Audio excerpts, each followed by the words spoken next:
Let us continue with Chapter 1, Psychology as a Way of Thinking. In the first part, we talked about the learning goals for this research method course, and we also looked at research producers versus research consumers. In this second part of the lecture, we'll talk about 4 scientific cycles, actually 3, and I will only mention one in passing, and the actual research process, which we need to know because we will be doing this throughout the semester. Okay, so let's start with scientific cycles. We'll talk about the 3 main ones: the theory data cycle, the cycle that connects basic and applied research, and the journal to journalism cycle. The 4th one that I mentioned has to do with peer review cycle, and I will not spend too much time talking about it. Okay, let's talk about the theory data cycle. Our research process starts with a research hypothesis, and then this research hypothesis has to be tested. And if our data do not confirm our research hypothesis, we have to change or update the theory. So the interesting example that the textbook discusses, and that's pages 9 through 10, has to do with a well-known study from 1958 by Harry Harlow. Now, it is known as a contact comfort attachment theory. Now, what is it? Well, this theory has to do with the way babies get attached to their mothers. And it's not just human babies. In fact, Harlow's participants were baby monkeys. So the theory that he proposed is known as contact comfort attachment theory. Now, this theory is the one that perhaps is different from the other one called the cupboard theory. So according to the cupboard theory, a baby, a monkey, a baby monkey, or a human baby would attach to his or her mother because she is the source of nourishment. Mothers nurse their babies. Babies need to eat. So they attach to their mothers because they get the reduced hunger when they nurse. So that's the cupboard theory. Now, Harley wanted to test this theory, and he came up with a very interesting design of how to do that. So here is his apparatus. He created a cage which had 2 mothers in it. The one on the left is the sort of wired, cold mother, but what it has the nipples for a bottle that's hidden inside, and that would provide baby monkey with food. The one on the right does not provide any food, but it's fuzzy and warm because it has actually a bulb inside that keeps it warm. So the idea was to see which of the 2 mothers a baby monkey would prefer. So there are 3 possible outcomes: that the baby monkey will spend all of his or her time at the wired mother because that's the source of nourishment. That would be data that is compatible with the cupboard theory of attachment. On the other hand, the baby monkey could spend some time, or most of the time, with a fuzzy mother because it's the contact that matters. It's possible that there could be a third outcome, that neither of the 2 theories will get supported. So when Harley conducted his experiments, he found that baby monkeys would actually spend 16 to 18 hours a day on the fuzzy mother, and they would only leave her to go to the wired mother to get some food. And as soon as they were done, they would come back and cuddle with a fuzzy mother. So there was a very strong empirical support for Harlow's theory of contact comfort attachment. So here is your activity that you should do right now by pausing this presentation and watching a short original clip on Harlow's study that is posted on Blackboard in weekly schedule 2 after this lecture. I also challenge you to think, as we continue with chapter 1, how could you extend Harlow's contact comfort theory further? What new questions, well, one new question, you could think of that would test Harlow's theory further and therefore will either allow us to maintain it or will push us into changing it. So some terminology that is presented to you on page 11 of the textbook has to do with the difference between theory, predictions, and data. So theory is a set of statements, and these statements describe general principles about the most important concept in psychological science, and that is variables. So these are the general statements that connect two variables most of the time to each other. Now, the prediction or hypothesis is taking one of these statements and actually saying what will happen if one variable affects the other. And then once we conduct our study, we should be able to see whether we are observing the predicted phenomenon, whether the two variables are connected in the way it was predicted. Finally, our third term that we need to be aware of is data. Data actually is plural. The singular would be datum. So we should say data are or data were. We will be collecting data, and data basically are observations of human behavior or human thinking. All right, so here is how this first cycle, theory to data, works. If you look at the top, you get the theory, right? In this case, we've been discussing cupboard versus contact comfort attachment theories, right? So in the theory, which is a set of statements, we select one particular theory. We say that, following Harlow, that attachment has to do with contact and not with nourishment. Therefore, we can make a prediction that a baby monkey will spend much more time with a fuzzy mother than with a wired mother. That gives us a way to think about our research design. That means we have to have two types of mothers in the cage to be available to the baby monkey. And then we have our hypothesis that is derived from the prediction, and we collect the data. And how we collect the data is by observing what the baby monkeys do over a period of every day for a certain amount of time. Now, when it happens, we can go either left at the bottom or right at the bottom. So if we go left, we're supporting data and we strengthen the theory. So in this case, what Harlow found was that many, many more hours were spent on the fuzzy mother than on the wired mother, meaning that it was a support for his contact comfort attachment theory. Now, if we did not find it, we would go to the right, sort of the orange arrows, and we would have to revise our theory.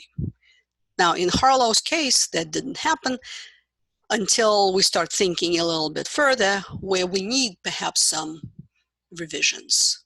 But again, I'm asking you to think what you could do to extend Harlow's theory beyond his initial approach in 1958. So what makes a good theory good? The textbook discusses three important characteristics of good theories, and they are supported by data, so it's empirical. A good theory has to be falsifiable or testable, which means at some point we should be able to refute the theory or find data that are not compatible with it. Therefore, we will be pushed to refine or change our theory. And finally, it has to be parsimonious. Now, if any of these terms are not familiar to you, I would suggest that you pause the lecture and look up these terms in the dictionary or in Wikipedia. Parsimonious means it's a simpler theory. So you can imagine a set of statements that comprise a theory, and if one of them is more parsimonious, that is, it's simpler, it has fewer statements, we as researchers should go for the simpler one. There are a few other characteristics that are not discussed in the textbook, such as rational.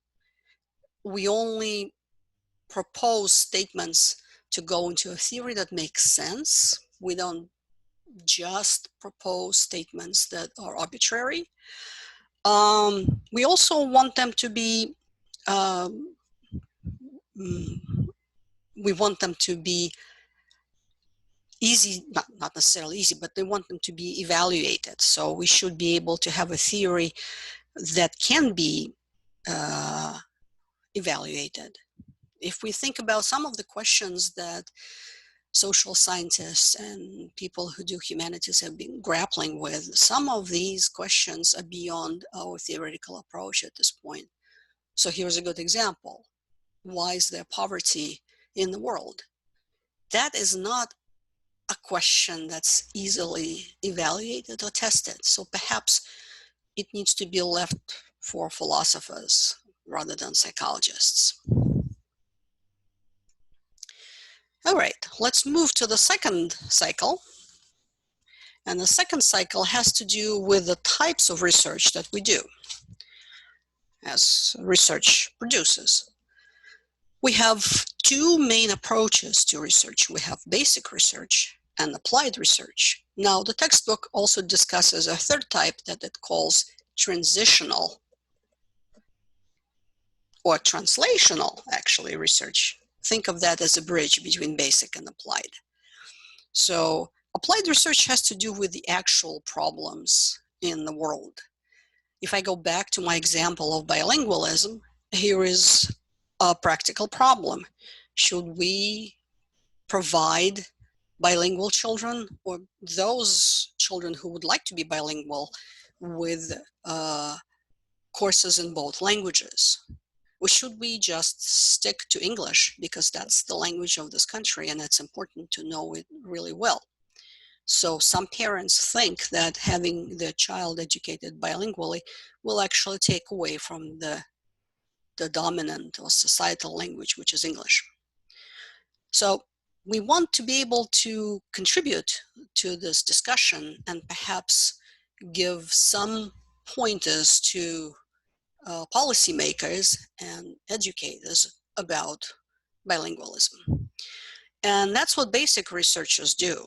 Basic researchers will investigate bilingualism from the point of view of general knowledge. What does it mean to be bilingual? What kind of knowledge do bilingual children need to have? Can they be semilingual, that is, not quite fully proficient in either of the two languages?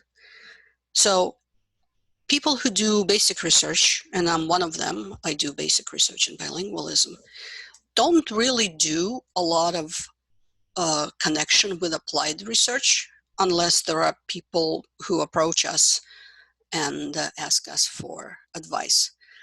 But it has been important lately to actually bridge the two types of research and be able to bring some of the findings from basic research into applied problems. Again, thinking of bilingualism, what we do know, although it's not uncontroversial, that bilingual children actually have advantage over monolingual children in tasks that require suppression of irrelevant information, which can interfere with academic performance or language processing.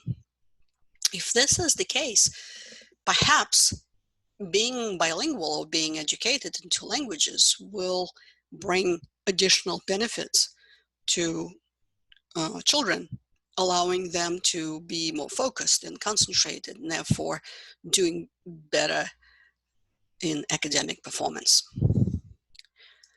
Now, what are additional basic research questions. These are the questions that have to do with theories in basic phenomena. And when I say basic phenomena, these are really large ideas like cognition, emotion, motivation, learning, psychobiology, neuroscience, personality development, and perhaps development in groups, like social psychology. Now, if you have taken any other psychological courses in these areas, so we have a cognitive psychology course, Sci 288.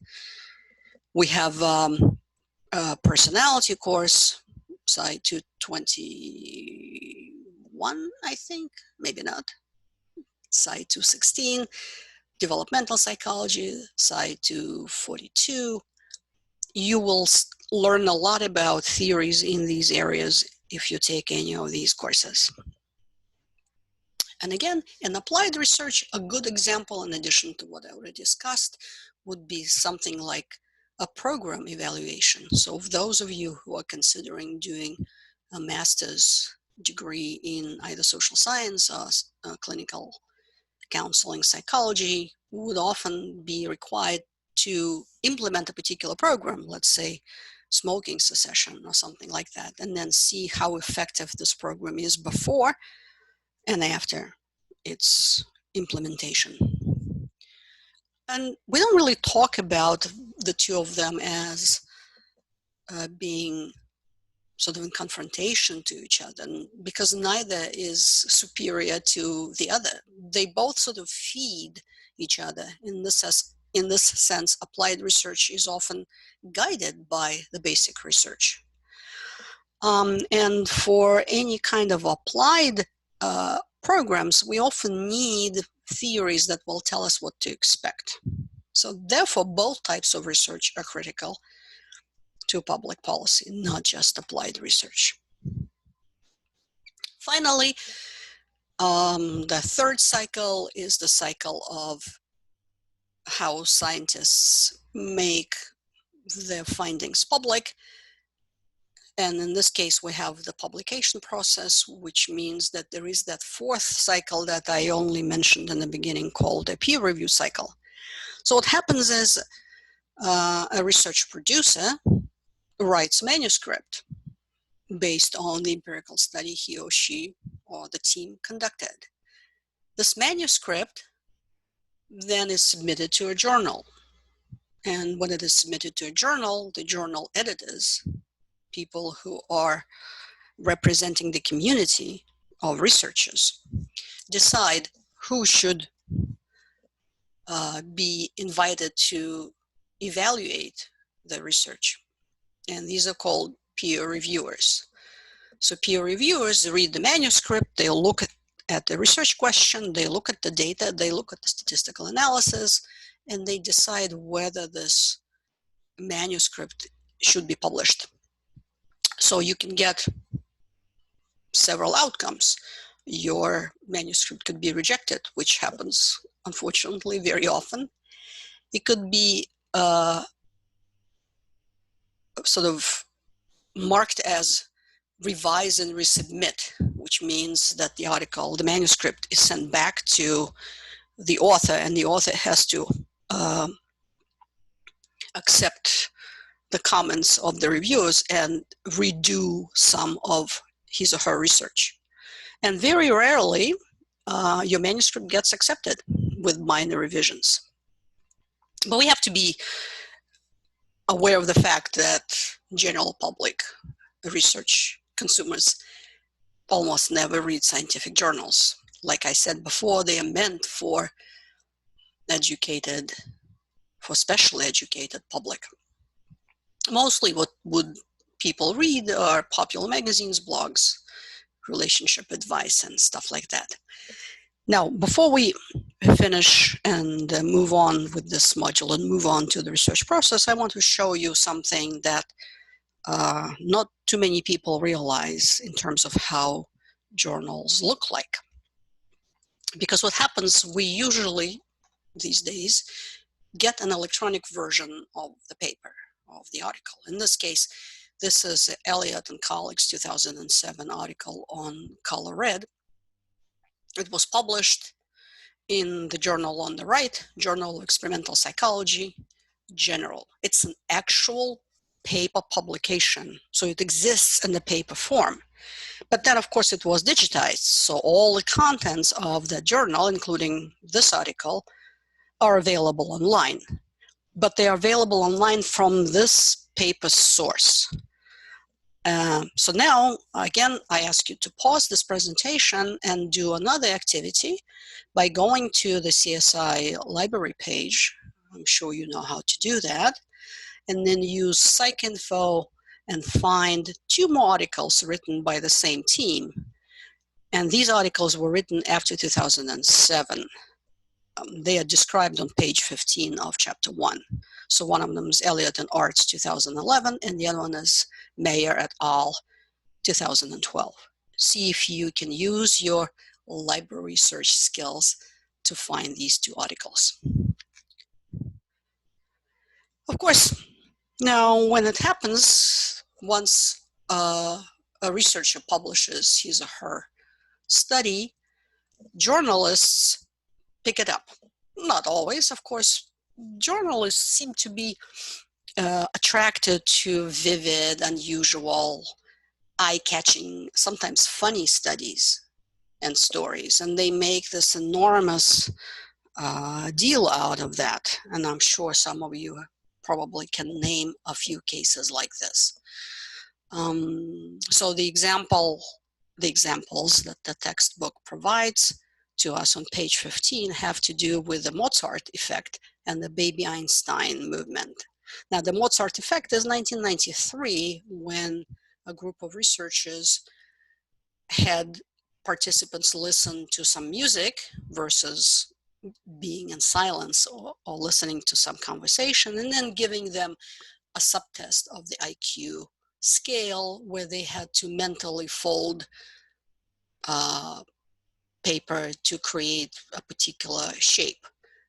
So what happened for participants who were in the music condition, they listened to the music by Mozart, and then they did the test, and it turned out that their IQ was several points higher than the IQ of people for this particular subtest who were not listening to Mozart. And that's why it was called the Mozart effect. It was such an interesting and compelling story that journalists started writing about it all over the world. And what happened, and again, if you read the textbook, you'll see the discussion of how it was blew out of proportion by journalists, that the toy makers decided to jump on the bandwagon, and they created certain discs, CDs, and tools and playlists for babies. And this line of toys was called the Baby Einstein. And the idea was that if you provide your baby, or even your unborn baby, while you're still pregnant, if you get to listen to the specially selected music, your baby will have a leg in his or her IQ. Now, we know it is nice to listen to music, but it doesn't have to be Mozart. And it doesn't seem to last very long. And it was tested on adults, after all, in a particular subset of IQ test. So yes, it's nice to listen to music, but it's not clear whether there is such a thing as Mozart effect, or whether baby Einstein movement is that critical. Finally, the last activity for this module on scientific cycles is a TED Talk by Ben Goldacre, which was recorded in 2011. And here is the opening slide of his talk. Think about headlines that came from the Daily Mail newspaper. And multiple studies that were reviewed showed that certain things supposedly cause cancer. And that list includes divorce, Wi-Fi, toiletries, and coffee. And then there are other research studies that show that certain things prevent cancer, and they're like crusts, a red pepper licorice. It's a pretty awful dark candy with a sort of anise taste, and coffee too. So if you're interested in seeing how journalists play with this eye-catching topics, listen to Ben Goldarka's TED Talk that's posted for you on Blackboard in weekly schedule too. Let us finish with a few ideas about the research process. We will be using this um, graph or flow chart, I should say, to fill in the steps that we will be making when we progress with our course. So I urge you to print it out and start filling it in as we progress through the chapters of the textbook. So we are now at the top, and by the end of the course, we will be at the bottom. So all these steps are the steps that the textbook will guide us through. So what is it? Well, think about it as a process. So there will be all these cyclical steps. We saw already the 3 cycles in the previous section of this lecture. So we will decide which phenomenon to observe. It could be something that people do every day in their everyday life. Perhaps children playing on the playground, animals doing whatever they do in the zoo, people crossing the road, the cars stopping or not stopping at stop signs, people jaywalking, and so on and so forth. We will have to decide. You will have to decide which phenomenon you would like to observe.